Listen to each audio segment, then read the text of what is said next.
বৈদ্যুতিক বাতি 40 watt 220 volt ও 60 watt 220 volt কে একবার শ্রেণী সমবায়ে ও আরেকবার সমান্তরাল সমবায়ে 220 ভোল্ট মেইন্সের সঙ্গে যুক্ত করা হলো। কোন ক্ষেত্রে কোন বাতিটি বেশি উজ্জ্বলভাবে জ্বলবে ব্যাখ্যা করো।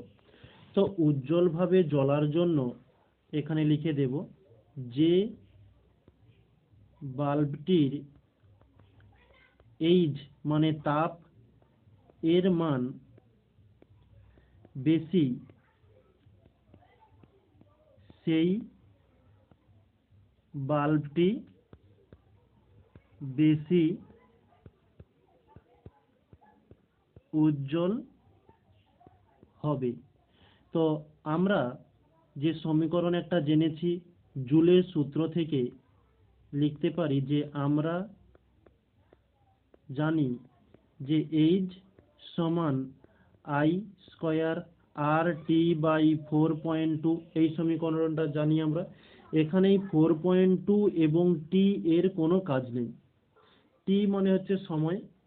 তো এখানে উজ্জ্বলের কথা বলেছে, কত টাইম ধরে উজ্জ্বল হবে সে কথা বলেনি। আর 4.2 এই জুলের বা যে এর মান এর কোনো আমাদের এখানে লাগবে না, তাই এটাকে ক্যান্সেল করলাম। তো আমরা এই সমীকরণ থেকে বলতে পারি যে বাল্বটির আই ও আর এর মান বেশি সেই বাল্বটি বেশি উজ্জ্বল হবে। তো এখানে কিন্তু আই ও আর এর মান দেওয়া নেই। তো আমরা এই দুটি বাল্বের আই ও আর এর মান আগে আমরা নির্ণয় করে নেব। তো দুটি বাল্ব আমরা লিখে নিলাম, 40 ওয়াট আর একটা হচ্ছে 220 ভোল্ট। এটা একটা বাল্ব, আর একটি বাল্ব বলছে 60 ওয়াট এবং 220 ভোল্ট। এদের আমরা আগে আর এর মানটা নির্ণয় করি। তার আগে এখানে P1 সমান বলেছে 40 এবং V1 বলেছে 220। ঠিক এখানেও P2 বলেছে 60 এবং V2 দেওয়া রয়েছে যেটা 220। তো R1 এর সমীকরণ আমরা কি জানি, ভি স্কয়ার বাই পি। তো প্রথমটার জন্য নির্ণয় করছি, তাই V1 এবং P1 দেই এবং V1 এর মান 220 স্কয়ার আছে তাই দুবার লিখলাম, বাই P1 এর মান হচ্ছে 40। এটা কাটাকাটি করব, 0 0 কেটে গেল, 2 দিয়ে দিলে 2 2 4, 2 1 2, 2 1 2, আবারও 2 দিয়ে কাটলে 2 1 2, 2 1 2, 2 0 0। তাহলে আমরা উপরটা ক্যালকুলেশন করলে পেয়ে যাচ্ছি কি 1210 এত ওহম। ঠিক একই রকমের দ্বিতীয়টা R2 এর মান নির্ণয় করব। সমীকরণ একই হবে, V2 স্কয়ার বাই P2। এখানে V2 এর মান কত, 220 স্কয়ার আছে ঠিক আগের মতো তাই দুবার লিখলাম। P2 এর মান কত, 60। 0 0 কেটে গেল, 2 দিয়ে দিলে 2 3 6, 2 1 2, 2 1 2, আর কিন্তু কাটাকাটি যাচ্ছে না। তো উপরটা ক্যালকুলেশন করলে পাচ্ছি 2420 বাই নিচে হচ্ছে 3। এটা ভাগ করলে 806.67 এত ওহম বেরিয়ে গেল। তো আমরা আর এর মান নির্ণয় করলাম। এরপরে আই এর মান নির্ণয় করব। আই এর সমীকরণ কি হয়, পি বাই ভি। প্রথমটার জন্য নির্ণয় করব, তাই P1 V1। তো P1 এর মান কত, 40 বাই V1 এর মান 220। 0 0 কেটে গেল, 2 দিয়ে দিলে 2 2 4, 2 1 2, 2 1 2, তাহলে 2 কে 11 দিয়ে ভাগ করলে পেয়ে যাব 0.18। ঠিক দ্বিতীয় ক্ষেত্রেও I2 এর মান নির্ণয় করব, P2 বাই V2। P2 এর মান কত, 60 বাই V2 এর মান 220। 0 0 কেটে গেল, 2 দিয়ে দিলে 2 3 6, 2 1 2, 2 1 2, আমরা পাচ্ছি 3/11। এটা ক্যালকুলেশন করলে 0.27। ওকে, তো আশা করছি যতটা হয়েছে এই পর্যন্ত কোনো সমস্যা নেই। এবারে আমরা নির্ণয় করব যে এইচ এর মান। কিন্তু তার আগে একটা লক্ষ্য করো, এখানে দুটো সমবায় বলেছে, শ্রেণী সমবায় ও আর একবার বলছি সমান্তরাল সমবায়ে যুক্ত করতে। তো প্রথমত আমরা যে কোনো একটা সমবায় নিতে পারি, আমরা সমান্তরাল সমবায়টাই ধরি। যে সমান্তরাল সমবায়ে যুক্ত করলে, এক মিনিট, সমান্তরাল সমবায়ের ক্ষেত্রে, ওকে, তো সমান্তরাল সমবায়ের ক্ষেত্রে একই রকমের আমরা দুটো বাল্ব করব, একটা হচ্ছে 40 ওয়াটের বাল্ব ধরি আর একটা 60 ওয়াটের বাল্ব। দুটো বাল্বের কথা আমাদের প্রশ্নে বলেছে, তো 40 ওয়াটের বাল্বের জন্য H1 মানে তাপ নির্ণয় করব। সমীকরণটা কি ছিল? I1 square into R1। তো I1 এর মান আমরা নির্ণয় করেছি 0.18, স্কয়ার থাকার জন্য আমরা এটা দুবার লিখলাম, ইন্টু R1 এর মান সেখানে কি করেছিলাম 1210, যেটা আমাদের নির্ণয় হয়েছিল এই যে 1210, তাই আমরা এখানে এটা পুট করলাম। এটা ক্যালকুলেশন করলে পেয়ে যাব 39.204। ঠিক একই রকমের 60 ওয়াট বাল্বের জন্য আমরা H2 এর মান নির্ণয় করব, I2 square into R2। I2 এর মান কত? 0.27, স্কয়ার আছে তাই দুবার লিখলাম, ইন্টু R2 এর মান 806.67।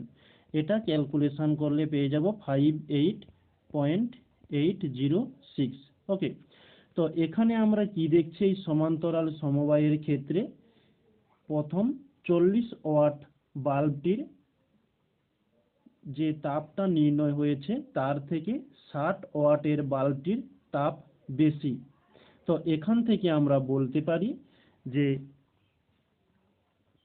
H2 গ্রেটার দেন H1, এটাই আমরা পেয়েছি। অর্থাৎ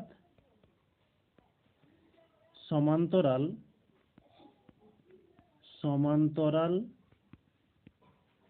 সমবায়ে বাল্ব দুটিকে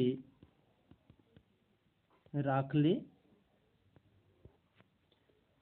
60 ওয়াট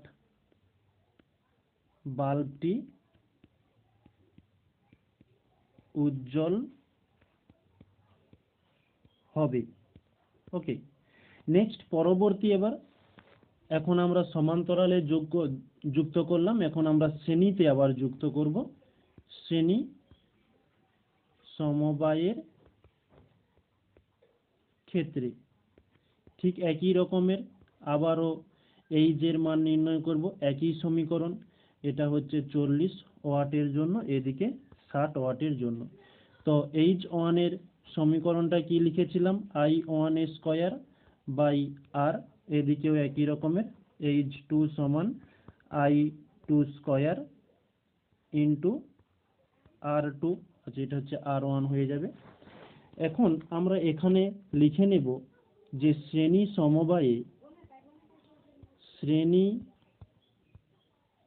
সমবায়ে বাল্ব দুটিকে যুক্ত করলে দুই ক্ষেত্রে প্রবাহ মাত্রা I সমান হবে। ওকে, তো এই শ্রেণী সমবায়ে যুক্ত করার ক্ষেত্রে আমাদের I এর মান কোনো প্রয়োজন নেই। তো এখানে আমরা যে I এর সমীকরণগুলো বা I এর যে মানগুলো নির্ণয় করেছিলাম, এটা তাহলে কেবলমাত্র সমবায়ের জন্য, শ্রেণী সমবায়ের জন্য এর কোনো কাজ নেই। তাহলে আমরা এখানে লিখতে পারি কি H1 সমান R1, এদিকে H2 সমান R2। তো R1 এর মান কত হয়েছিল? 1210, এদিকে এটা সোজাসুজি লিখে দিয়েছি নিচে জায়গাটা না থাকার জন্য। R2 এর মান 806.67। ওকে, তো নেক্সট পেজে লিখে নেব। তাহলে এখানে আমরা কি দেখলাম যে ওয়ানের তাপ বেশি H2 এর থেকে, যে H1 গ্রেটার দেন H2, তাহলে 40 ওয়াট বাল্বটি বেশি উজ্জ্বল হবে। ওকে, তো এই ছিল আমাদের কোশ্চেন আর তার অ্যান্সারটা করে দিলাম। তো এই টপিকটা হয়তো একটু লেন্দি বা একটু ক্যালকুলেশন রয়েছে, তো খুব সুন্দরভাবে তোমাদের বোঝানোর চেষ্টা করেছি। আশা করছি তোমরা বুঝতে পেরেছো। যদি কোনো সমস্যা থাকে অবশ্যই কমেন্টে জানাতে ভুলবে না। তো এই কোশ্চেনের যে অ্যান্সারটি হবে সেটি আরেকভাবেও দেওয়া যায়, সেটি শুধু ভাষার আকারে, সেটাও করলে করা যেত, কিন্তু তোমাদের বোঝানোর সাপেক্ষে এই ক্যালকুলেশনের টপিকটাই আমি বেস্ট বলে চুজ করেছি। ওকে।